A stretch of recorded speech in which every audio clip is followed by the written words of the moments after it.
noche. Hechos de los Apóstoles, capítulo 1. Y una vez que esté en el capítulo 1, vamos a estar leyendo el versículo 4. Esta palabra que el Señor me permite compartir en esta noche, que la he titulado Discípulos frente a la promesa del Padre. Discípulos frente a la promesa del Padre. En la prédica anterior estábamos hablando cómo el Señor aparece a los discípulos en el día oscuro, en el día gris, en la noche tenebrosa. En esta ocasión quiero hablarles de discípulos frente a la promesa del Padre. Jesús resucita de entre los muertos y se aparece a sus discípulos durante 40 días con pruebas indubitables, dice Lucas en su escrito. Quiere decir, con pruebas tangibles, palpables, irrefutables que Él resucitó. Y se manifiesta particularmente a sus discípulos durante 40 días. Y en ese escenario, Jesús camina con los discípulos en su última instancia acá en la tierra. Va con los discípulos, los saca fuera de Jerusalén y Jesús asciende al cielo y es recibido en las nubes. Los discípulos quedan viendo cómo Jesús se va. Unos ángeles aparecen y le dicen: varones galileos, ¿por qué miráis hacia el cielo? Este Jesús, como lo habéis visto ir, así también volverá. Pero en el último momento, en la última instancia que Jesús comparte con sus discípulos, Jesús le da palabra a los discípulos acerca de lo que deben hacer. Les da instrucciones de lo que deben hacer. Y dice que estando juntos, les mandó que no se fueran de Jerusalén, sino que esperaran la promesa del Padre. Tenían que esperar la promesa que Jesús ya les había hablado, que Jesús ya les había anunciado en San Juan capítulo 14, capítulo 16, que el Consolador vendría, anunciando que el Espíritu de Dios vendría, que ellos serían bautizados con el Espíritu Santo dentro de no muchos días. Así que la promesa del Padre es que los discípulos van a ser llenos del poder de Dios, van a ser investidos, revestidos del poder de lo alto. El Espíritu de Dios va a venir para llenar la vida de los discípulos y para quedarse con ellos, gloria a Dios. Pero hablando de promesa, porque esta es la promesa particular de este texto, que es la promesa del derramamiento del Espíritu Santo, pero también podemos ver a nivel general, porque todo discípulo de Jesús, cuando le damos nuestra vida al Señor, cuando nos arrepentimos de nuestros pecados y cuando nosotros creemos en Jesucristo como nuestro Señor y Salvador y empezamos a caminar con Él, empezamos una vida nueva. Esa vida nueva es una vida de discipulado, es una vida donde tú y yo nos hacemos discípulos de Jesús. Es decir, si ahora dice: pastor, yo camino con el Señor, usted es un discípulo del Señor. Si tiene alguien cerca, dígale: usted es un discípulo del Señor, usted es un discípulo de Jesucristo. Y para los discípulos del Señor, cada persona que se hace discípulo del Señor, entonces se hace acreedor de grandes promesas. Dios tiene para ti grandes promesas. La Biblia está llena de promesas que son para ti. Promesas maravillosas que están en la palabra de Dios y que hoy usted está conectado en este servicio y tengo esta palabra para ti. El Señor hoy, a través de esta escritura, el Espíritu Santo ahora mismo le va a traer a su corazón promesas que Él te dio un día y que se olvidaron. Anoche hacíamos nuestro devocional con mis hijos y mientras compartía a mi hijo menor un versículo del libro de los Salmos y todos socializábamos acerca de ese versículo, yo recordé varias promesas que Dios me hizo. Va a ser 10 años que recibí la iglesia y que estoy aquí como pastor titular. Y pude ver cómo varias de esas promesas se han cumplido, pero en particular recordé 2 promesas que no les voy a contar y vi que una el Señor la cumplió y que la otra está por cumplirse. Y mi esposa me decía, nos toca creer en esa promesa. Cuando Dios nos hace promesas, como discípulos, entonces nos queda un camino que recorrer. Un camino que recorrer de acuerdo a la promesa que tenemos de parte del Padre. Hay varias promesas del Padre. Todas las promesas del Señor son en Cristo y vienen de parte del Padre y son sí y amén. Quiere decir que el Señor las cumplirá en aquellos que están encausados en la dirección de esa promesa. Discípulos frente a la promesa del Padre. ¿Qué hace, pastor? ¿Qué quiere decirnos? Muy bien. Los discípulos frente a la promesa del Padre, número uno, obedecen el mandato de Dios. Un discípulo es un aprendiz. Un discípulo es uno que imita a su maestro, que honra a su maestro. Yo no puedo decir que yo soy un discípulo del Señor si en mi forma de vivir deshonro a Dios en la casa, en el trabajo, en la familia. Necesitamos la transformación de Dios, de modo que si alguno está en Cristo, dice la Biblia, nueva criatura es. Las cosas viejas pasaron, he aquí todas son hechas nuevas. Así que quien dice, yo me hago discípulo del Señor, y no sé cuántos puedan comentar diciendo, yo me hago discípulo del Señor. Si te haces discípulo, discípula del Señor, entonces estás diciendo, Señor, yo voy a convertirme en tu alumno, voy a convertirme en tu estudiante, voy a convertirme en tu seguidor, voy a convertirme en alguien que va a reflejar al Maestro, que voy a imitar a Dios, que voy a honrar a mi Jesucristo, que voy a servir a mi Señor. Eso es un discípulo, y sobre todo, escúcheme con atención, que se va a someter al gobierno, a la autoridad del Maestro, que va a acatar, escuche, que va a acatar cada palabra y cada mandato que el Señor le da. Y cuando hablamos de esta manera es cuando muchos ya no quieren ser discípulos, porque qué rico que Dios me salve. El síndrome de la ovejita: dame, bendíceme, prospérame, abrázame, guárdame. Pero cuando viene el momento de comprometernos con el Señor, cuando viene el momento de poder someternos a su gobierno, entonces ya no queremos hacerlo, porque por alguna razón estamos en una sociedad rebelde a la autoridad, que le hablan de compromiso y no quiere, que le hablan de sometimiento y no quiere.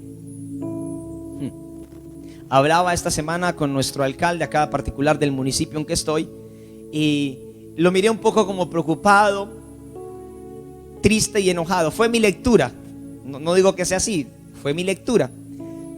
Y decía: pastor, la gente no hace caso. Lo miré como, y lo entiendo, porque cuando uno es una autoridad y la gente no hace caso, es muy frustrante.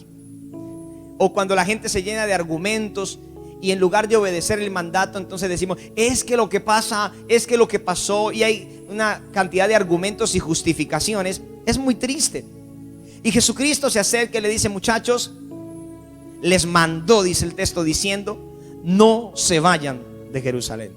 Y habían razones para huir. Ellos tenían temor que los asesinaran, como había sucedido con Jesús. Ellos tenían temores. Pudieron preguntar por qué, pero tenían una promesa. La promesa: serían llenos del Espíritu Santo, bautizados en el Espíritu Santo. Y tú y yo tenemos el compromiso como discípulos en tiempos de pandemia de ser discípulos que se someten a la palabra de Dios. Qué lindo esta pandemia, en el sentido bueno, que podamos tomar lo bueno, porque todo tiene un lado positivo. En el caso de nosotros como iglesia, esto me parece que es bueno para nosotros en cierta forma. Claro que estamos orando por regresar. Claro que estamos orando por regresar con todo lo que nos manda la palabra de Dios. Que podamos regresar con nuestros niños, con nuestros ancianos, a las celebraciones. Claro, estamos orando por eso, y llegará el momento en el nombre de Jesucristo. Pero por el momento, ahora cada persona está en casa. Y cada persona en casa es un discípulo del Señor. Y por ahora tenemos que probar qué tan adelantados estamos en nuestro discipulado con Jesús. Porque me da la impresión que hay gente que obedece mientras está la autoridad presente. Hay gente que para en el semáforo cuando está en rojo porque está el policía cerca o porque hay una cámara, pero cuando no hay nadie pasa derecho. Tenemos esa mala tendencia en ocasiones. ¿Por qué? Porque parece que se necesita que la autoridad esté presente. Pero cuando la autoridad no está presente, sino tenemos un mandato, entonces está en nuestra conciencia ser discípulos verdaderos. Alguien definió integridad como lo que yo soy y lo que hago cuando nadie me está viendo. Eso es alguien íntegro.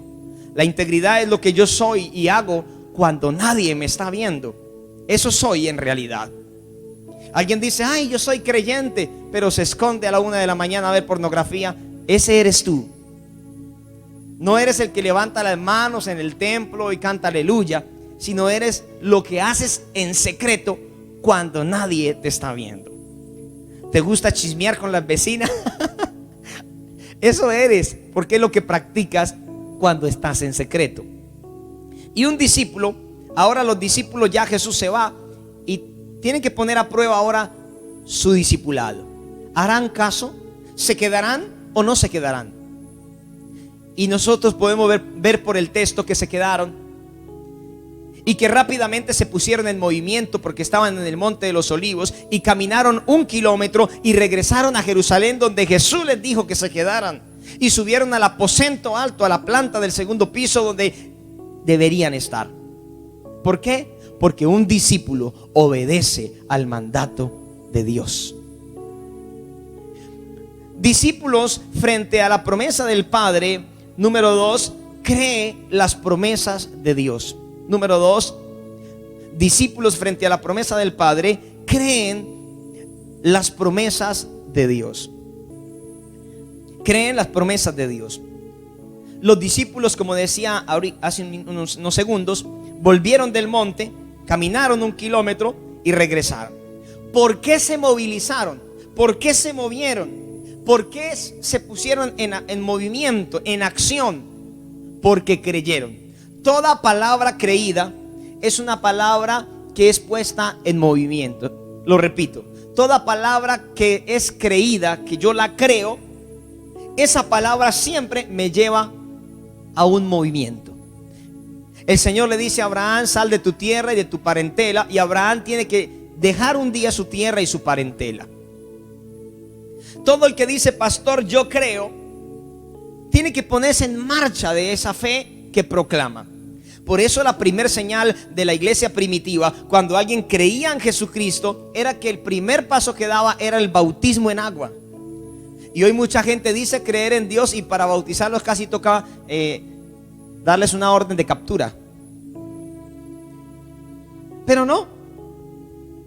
El resultado en el corazón de una persona que le da su corazón a Cristo, que se ha arrepentido y ha creído en Jesucristo, es que desea bautizarse para obedecer al Señor y sellar ese compromiso en un paso de obediencia para con Dios. Lo anhela, lo va a hacer de todo corazón. Y eso sirve para que usted se evalúe en qué nivel de discipulado va. Porque alguien dice, sí, yo creo, pero porque dice amén, amén, o escribe en los comentarios amén, amén, o pone corazoncitos o los emoticones que ofrece Facebook. Pero mañana, cuando dice la palabra amarás a tu prójimo como a ti mismo, mañana estás hablando mal de tu prójimo, estás aborreciendo a la suegra, estás hablando mal del vecino. Entonces el emoticón en Facebook no sirvió. Solo decías amén y pensabas obedecer, pero no lo practicas. Y obedecer en tiempos buenos es fácil, pero obedecer en tiempos de presión es difícil. Obedecer en tiempos donde las cosas no marchan bien es otra historia. Pero cuando yo realmente soy un discípulo que estoy frente a la promesa de papá Dios, entonces yo creo a esa promesa y te pone en movimiento. Y tengo esta pregunta para ti: ¿qué cosa viene diciéndote el Señor hace muchos años y no quieres dar el paso de obediencia? ¿Cuántos años el Señor lleva diciendo: arregla tu vida, organiza tu casa, cásate, bautízate, perdona a tu suegra, perdona a tu vecino, perdona a esa persona que te hizo daño? Porque la Biblia te lo enseña. Ama a tu enemigo, enseña la palabra aún. Y lo seguimos postergando, y lo seguimos postergando, y lo seguimos postergando. ¿Sabe por qué? Porque hay incredulidad en el corazón. Y la Biblia dice en San Juan que los hombres amaron más las obras terrenales que la gloria de Dios. Pastor, si yo soy un discípulo, entonces debo ponerme en movimiento. Sí, tienes que evidenciar lo que crees, tienes que mostrar lo que crees. Yo felicito casi este grupo que está conectado. Es un grupo que es muy fiel en las transmisiones, en los devocionales. Y yo ruego a mi Señor que no solamente usted se conecte y diga: pastor, me agrada como comparte. No, gloria a Dios, y hay una gracia para poder compartir con ustedes. A mí también me alegra compartir, les amo en Cristo Jesús.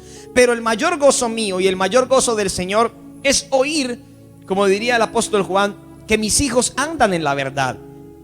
Que alguien, un vecino me habla un día y diga: pastor, ¿sabe? Quiero hablarte de ese creyente que va a su iglesia. Quiero hablarte de ese que se conecta en el Facebook Live. ¿Y qué me quiere decir, amigo? Que esa persona, desde que va a su iglesia, desde que se congrega, desde que yo escuché que le dio su vida al Señor, esa persona ha tenido un cambio impresionante. Esa persona se ha convertido en una bendición. Esa persona se ha convertido en alguien extraordinario. Yo creo en ese Dios. Entonces esto va a honrar a Dios, porque quiere decir que la persona no está caminando en vano. A mí me da tristeza, y no sé, alguien me entenderá, pero el hecho de estar pastoreando tiene muchas bendiciones, pero también tiene muchos inconvenientes. Y en ocasiones la gente piensa que yo tengo la varita mágica para transformar a la gente, pero yo no puedo transformar una pulga, porque el que transforma es Dios, por su poder, por su palabra, por el Espíritu Santo. Puedo orientar, puedo predicar, pero la palabra que yo creo y la palabra que yo pongo en movimiento, esa palabra es la que me transforma. Recibe esa palabra en casa, y si quieres se lo vuelvo a repetir para que lo escriba. Ayúdenme a escribirlo en los comentarios para que alguien también lo reciba. La palabra que yo creo y la palabra que yo pongo en movimiento, esa palabra es la que me transforma. Sí, en otras palabras, esa palabra que yo obedecí y que me puse en marcha por esa escritura es la que genera en mi vida transformación. Y a veces me llaman: pastor, ayúdeme con ese hermanito que va a la iglesia porque no está sucediendo esto y aquello. Me llama, me insulta, se porta mal, es mal empleado. Y eso es una vergüenza para el Señor. Dios te conoce. Sí, a ti que estás conectado, mi hermano, mi amigo, Dios conoce tus más íntimos pensamientos. Dios conoce tu corazón. Dios conocía lo que los discípulos estaban pensando en el aposento alto. Y hoy el Señor te conoce lo que piensas en tiempo de pandemia. A veces uno como hombre de Dios es engañado. La gente le pone carita así como la del gatico de Chuet, no sé cómo se llama. El gatito de Chue, así. ¿Lo han visto ustedes? Yo creo que sí. Y se pone los ojitos así, ya lo derrite a uno. Pero era solo para obtener algo. Después, otra vez viene la cara de demonio y nadie supo lo que pasó. Pero Dios nos conoce. Si dices creer en Dios, y si dices creer en su promesa, y si dices creer como discípulo del Señor, mi hermano, mi amigo, ponte en marcha en la palabra de Dios. Ponte en movimiento por la palabra de Dios. Acciona la palabra de Dios en este tiempo. No se quede diciendo: ay, voy a esperar hasta que venga, hasta que pase la pandemia. Voy a esperar hasta que pase la cuarentena. No. Hay un grupo, por ejemplo, que está terminando el discipulado y que se quieren bautizar. Y yo no sé cómo, pero los voy a bautizar. Así me toque ir a la casa, así me toque por Zoom por Facebook, como sea, meternos en el tanque, como sea. Porque el que cree no encuentra límites. El que cree no encuentra estorbos. Y si los encuentra, los supera, los supera, los supera. Porque la fe tiene el poder para transformar los escenarios. Aleluya. Número 3, porque me voy emocionando y me quedo ahí. Número 3, discípulos frente a la promesa del Padre esperan el tiempo de la promesa. Discípulos frente a la promesa del Padre esperan el tiempo de la promesa.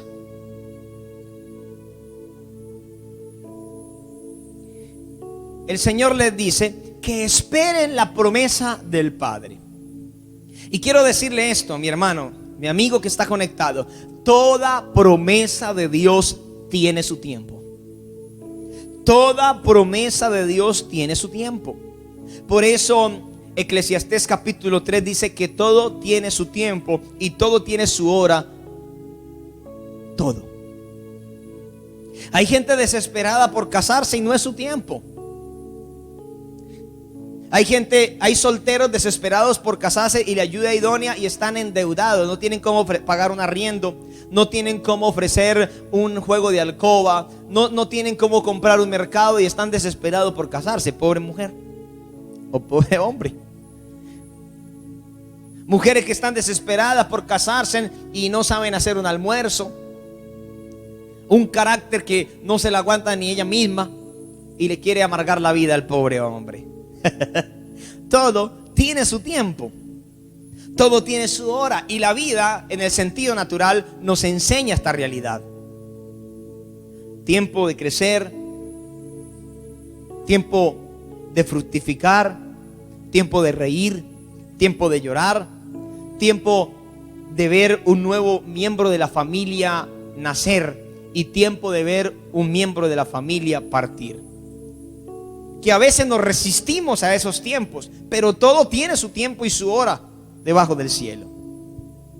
Si Dios te ha dado una promesa, mi hermano, mi amigo, si crees a una promesa de Dios, todo tiene su tiempo. Alguien creyó que Jesucristo regresará, yo también. Pastor, ¿y por qué no regresa? Porque tiene su tiempo y Él es paciente, esperando que aquellos que no han procedido al arrepentimiento lo hagan. ¿Por qué esta pandemia? Porque todo tiene su tiempo. Nosotros no lo sabíamos, pero Dios sí.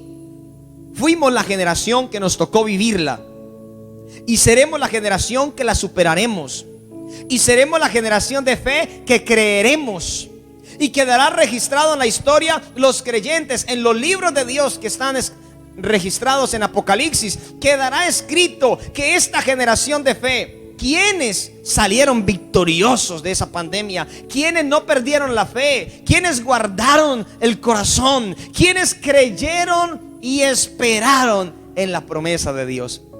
¿De dónde vendrá mi socorro? Mi socorro viene de Jehová, que hizo los cielos y la tierra. ¿En quién vamos a esperar en esta pandemia? Yo voy a esperar en Dios, no sé usted. Y tiene su tiempo y tiene su hora. Y qué tremendo esto, porque en ocasiones lo que más le cuesta a un discípulo es esperar. Yo tuve un pastor y mi pastor me enseñó a esperar. Él me dio esa lección. Yo era muy hiperactivo y lo soy, y fue el último pastor con el que trabajé como obrero, y con él aprendí a esperar. Me enseñó a esperar a la buena o a la mala, porque yo era muy impulsivo, y él me dio la lección de siempre esperar. De tal manera que la persona que aprende a esperar la promesa del Padre es una persona que va a ver el cumplimiento de esa escritura, que va a ver el cumplimiento de esa promesa. La tarea del discípulo es esperar y hacerlo de la manera correcta. Escúcheme, obedeciendo, creyendo, es decir, sin salirse de los parámetros de Dios.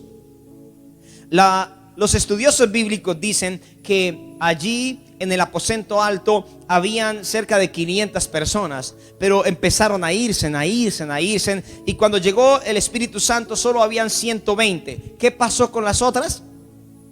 ¿Qué pasó con las 380? Se cansaron de esperar.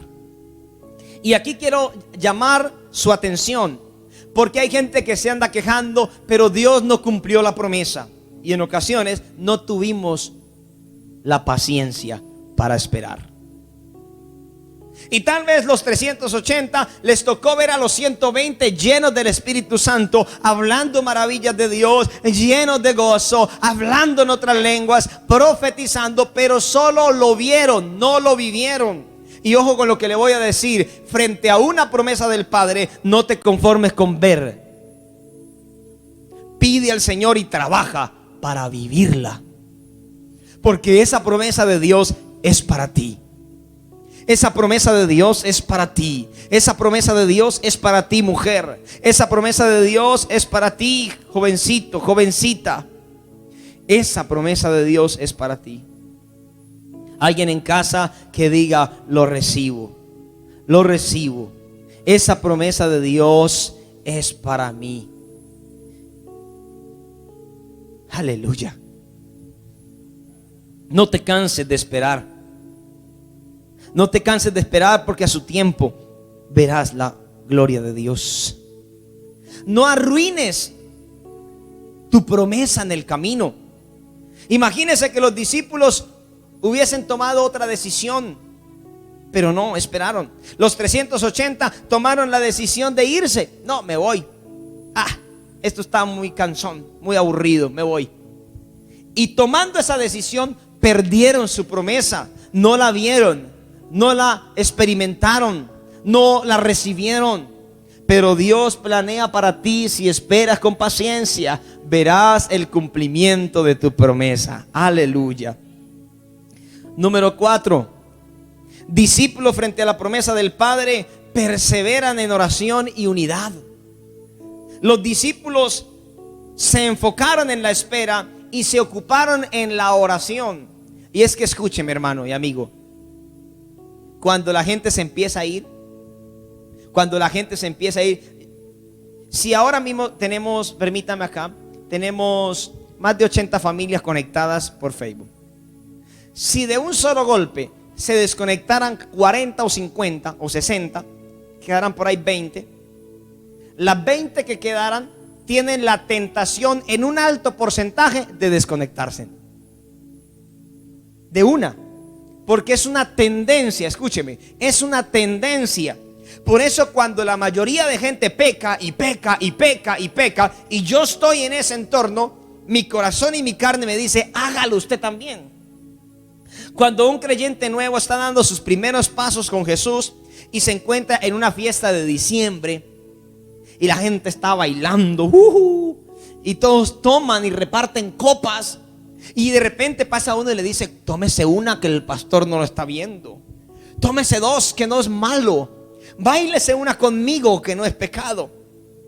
Y la carne de esa persona, sus deseos empiezan a ser atacados, y empieza a considerar la opción de hacerlo. ¿Por qué? Porque el escenario donde está, la tendencia mayoritaria es a hacerlo, y lo hacen.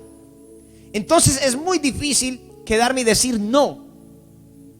Y decir no va a tener un costo. Tal vez bullying, tal vez el amargado de la fiesta, el amargado de la familia. Va a tener un costo. Y cuando los 380 se empiezan a ir, y se empiezan a ir, y se empiezan a ir, el grupo que está esperando la promesa del Padre, y que ya han pasado más de 9 días, de 8 días, porque fueron 10 días de espera, tal vez los otros empiezan a considerar: ¿qué hacemos? ¿Qué hacemos? ¿Será que me voy? ¿Será que me quedo? Pero ellos perseveraron en la oración y la unidad.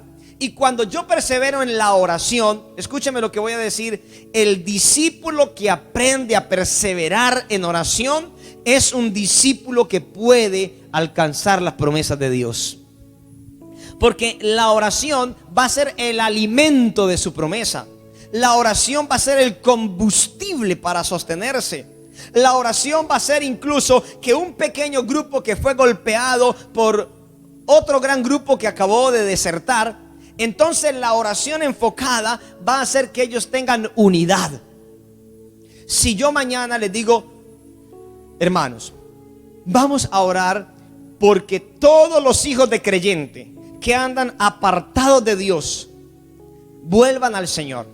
Y les invito que durante la próxima semana hagamos unas oraciones por Facebook Live a las 5 de la mañana. ¿Sabe quiénes se van a conectar? Solo los que creen. ¿Sabe quiénes van a orar? Solo los que están comprometidos con esa palabra. Los otros dicen, no, está lloviendo, estamos en mayo, está bueno para dormir. Que el pastor ore solo. Pero quien está comprometido y ojalá viviendo o experimentando un caso como este, entonces se va a conectar aunque tenga un costo. Por eso el llamado a la iglesia en esta hora es que perseveremos en oración y que mantengamos la unidad de la iglesia. Acompáñeme, alabanza. Y que permanezcamos en unidad. Escúcheme, que la pandemia y congregarnos virtualmente no nos disperse, sino que estemos cerca, como están diciendo los medios de comunicación. Lejos, pero a la vez estar cerca. En casa, pero estar juntos.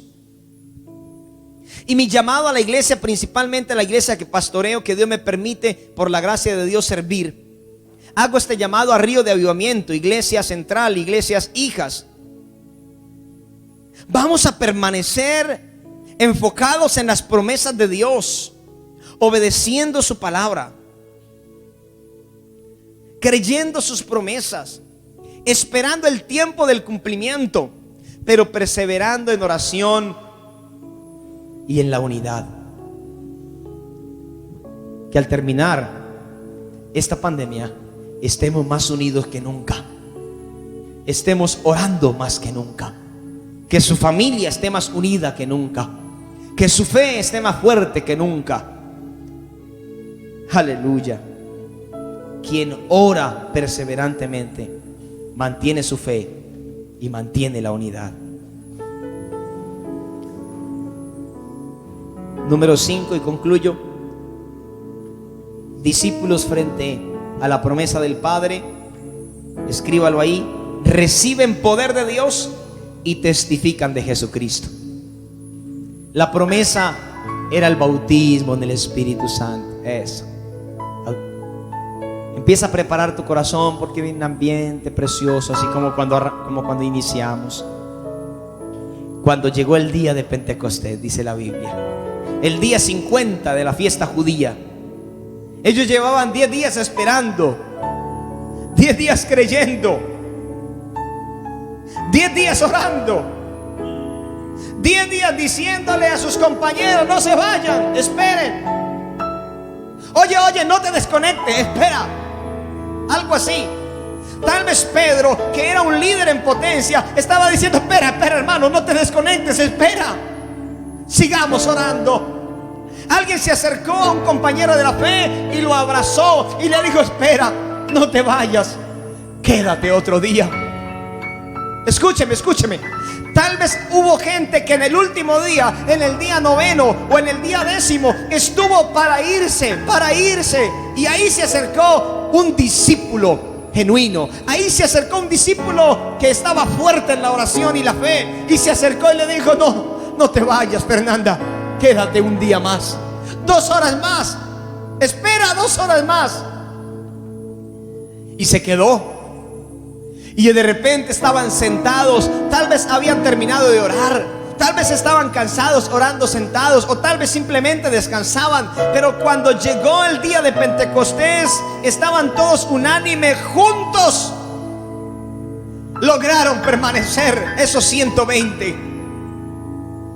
Y de repente vino del cielo un estruendo como de un viento recio y llenó la casa. Hubo un estruendo, la gloria de Dios cayó sobre los 120. Aleluya.